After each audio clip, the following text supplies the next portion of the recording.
Historia del equipo de rayos X.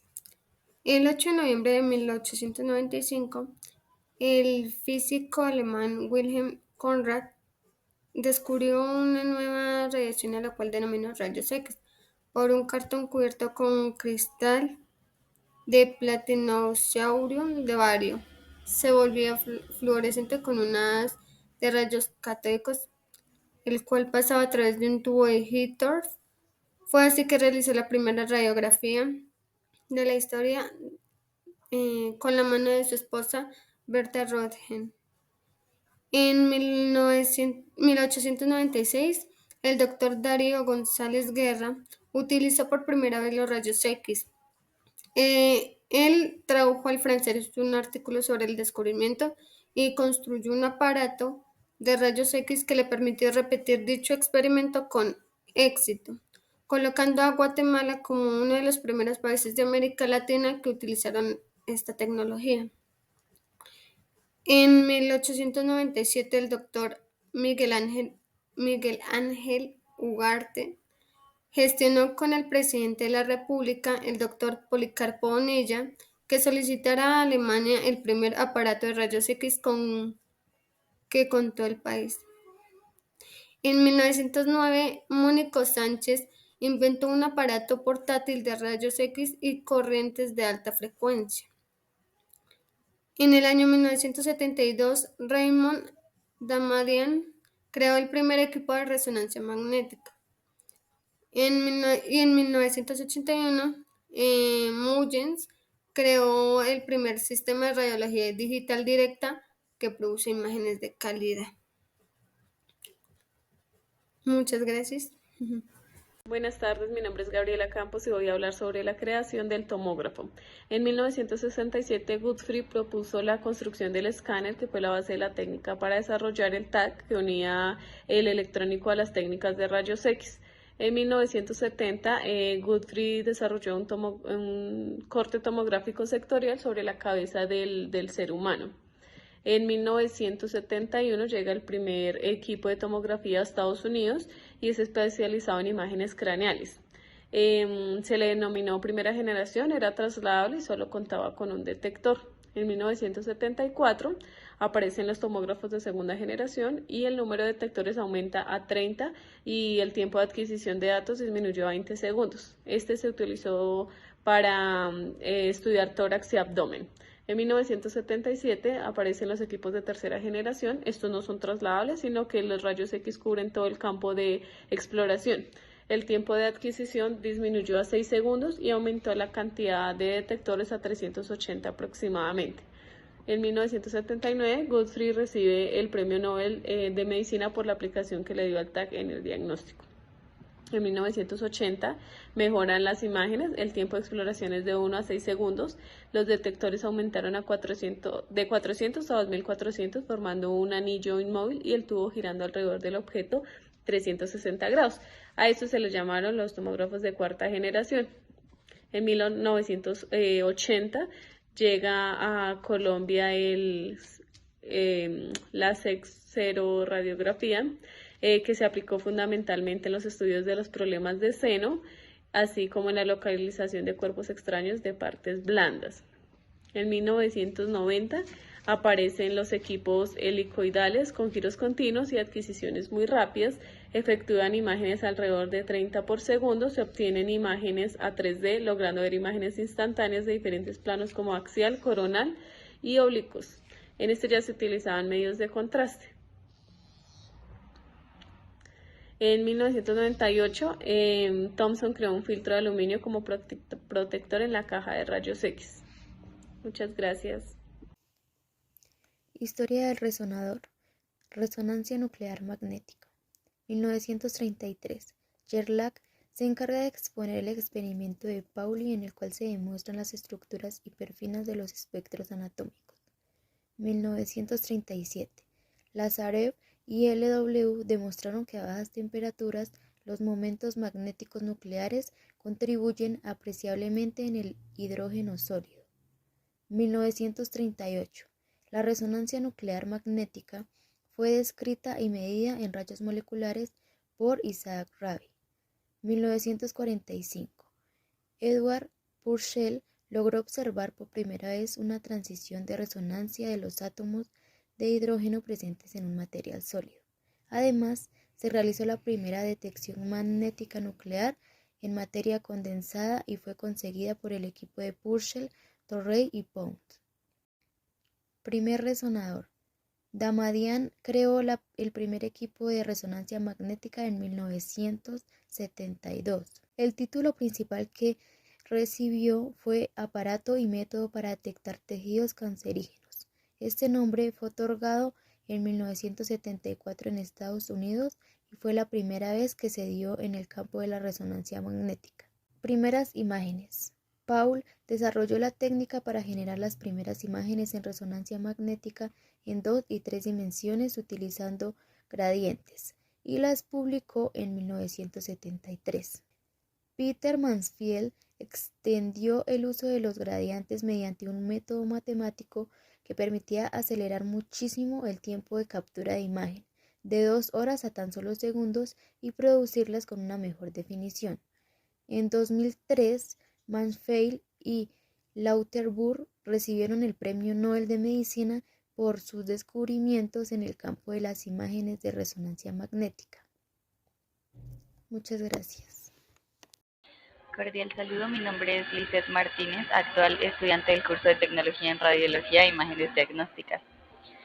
Para esta ocasión voy a explicar o a contextualizar acerca de la historia del ecógrafo y consigo la ecografía y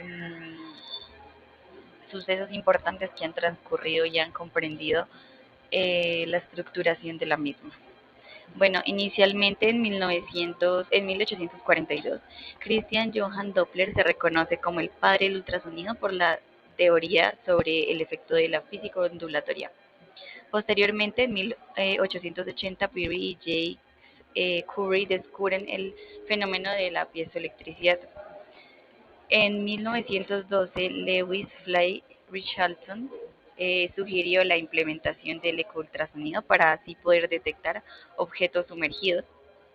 En 1917, Paul Langerie y Chilowski fueron los precursores del primer generador piezoeléctrico de ultrasonido cuyo cristal servía de receptor y generaba cambios eléctricos para poder recibir vibraciones mecánicas.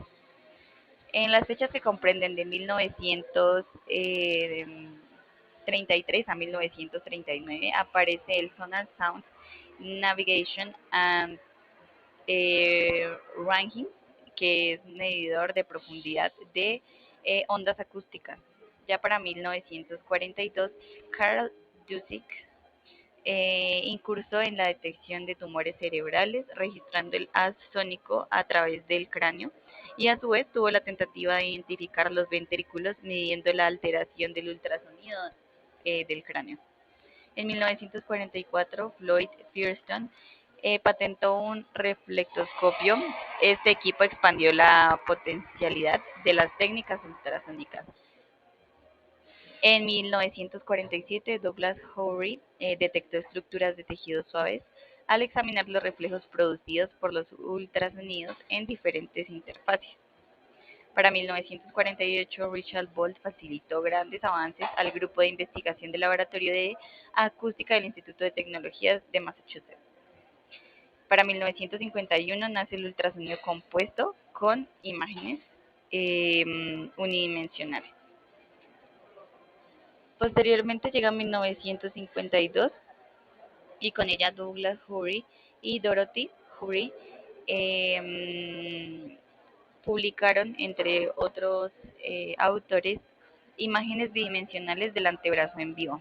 Ya para 1956, Wild y Reed publicaron 77 casos de anormalidad de los senos paranasales. Lo que permitió dicho estudio fue crear casos del análisis del entorno del ultrasonido. Para de 1957 a 1960 aparece el escáner de contacto bidimensional y posteriormente Satomura reportó por primera vez el uso del Doppler ultrasonido del Doppler ultrasonido en la evaluación del flujo de las arterias periféricas y posteriormente crean el primer escáner automático. Ya para 1962, Holmes produjo un escáner que oscilaba 5 veces por segundo sobre la piel del paciente, lo que permitió generar una imagen rudimentaria en tiempo real. Para 1964 aparece la técnica Doppler para estudiar la carótida con gran aplicación en neurología, lo que permite expandir grandemente el campo. Ya para 1966, Kikuchi introdujo el ultrasonocardio en tomografía sincronizada, principalmente usada para obtener estudios en 9 diferentes fases de ciclo cardíaco, usando un transductor rotatorio y una almohada de agua. De 1970 a 1977, Crutchfield comenzó la utilización e implementación del ultrasonido transrectal para valorar la próstata y seguidamente combinó el ultrasonido y la laparoscopia, introduciendo un transductor de 4.0 MHz a través de la propia laparoscopia. En 1983, Lutz usó la combinación de el gastroscopio y ecografía para detectar el SEA gástrico y para el examen del hígado y páncreas, respectivamente. En 1994 se procesó el color para las imágenes diagnósticas para dar un mejor enfoque para el diagnóstico de las mismas. Para la finalidad de 2000 y a 2018 ya se obtienen las imágenes de 3D y 4D. Bueno, ya para finalizar un poco la contextualización en lo que la historia comprende, algunas utilidades diagnósticas del ecógrafo han sido visualizar el útero y los ovarios durante el embarazo para controlar la salud dentro del proceso de gestación, diagnosticar imágenes de la vesícula, evaluar el flujo sanguíneo. Dentro de los procesos de intervencionistas, la ecografía también ha tenido un gran papel, ya que asiste el proceso de guiar una aguja en la biopsia o tratamientos de tumores. También examina los nódulos mamarios, controla la glándula tiroides, busca problemas genitales y o de próstata, permite evaluar la inflamación de las articulaciones, sinovitis, y también permite evaluar la osteopatía metabólica. Algunas de las limitaciones que se presenta dentro del diagnóstico por medio ecógrafo, se obtiene que las ondas sonoras no se trasladan bien a través del aire o de las estructuras óseas, por lo que una ecografía no es tan eficaz para obtener imágenes de partes del cuerpo que tienen gases en su interior o que están superpuestas por huesos, por lo que, por ejemplo, los pulmones o la cabeza. Es posible también que en las ecografías también se pueden detectar objetos ubicados dentro del organismo. Sin embargo, para estos casos específicos, el proveedor de atención médica podría pedir pruebas por imágenes como tomografías computarizadas, imágenes por resonancia magnética o radiografías. Muchas gracias por su atención.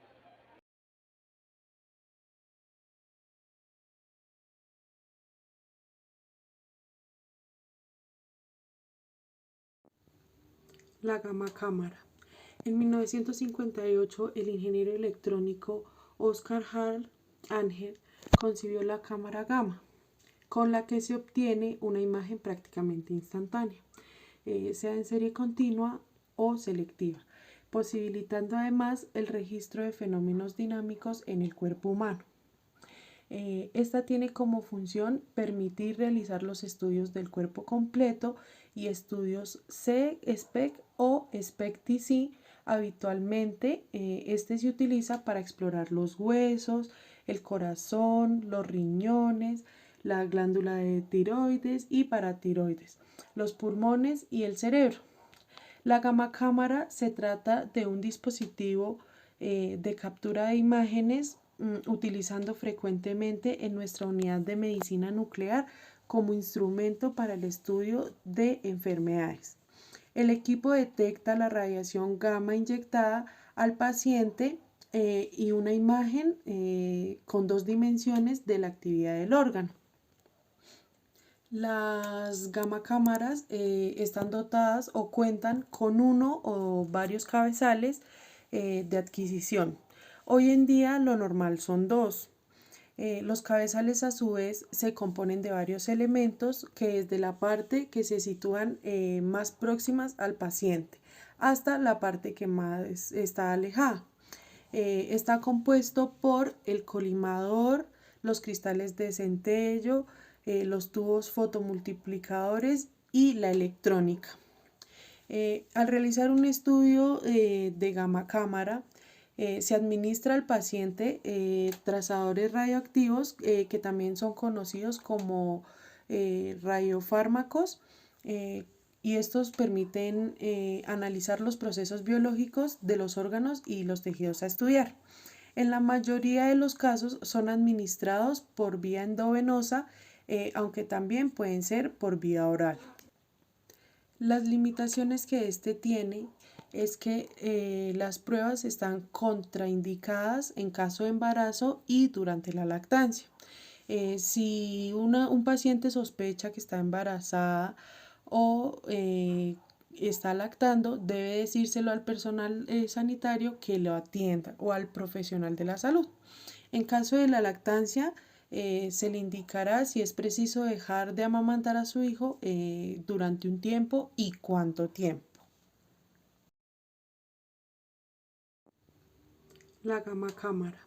En 1958, el ingeniero electrónico Oskar Harald Anger concibió la cámara gamma, con la que se obtiene una imagen prácticamente instantánea, sea en serie continua o selectiva, posibilitando además el registro de fenómenos dinámicos en el cuerpo humano.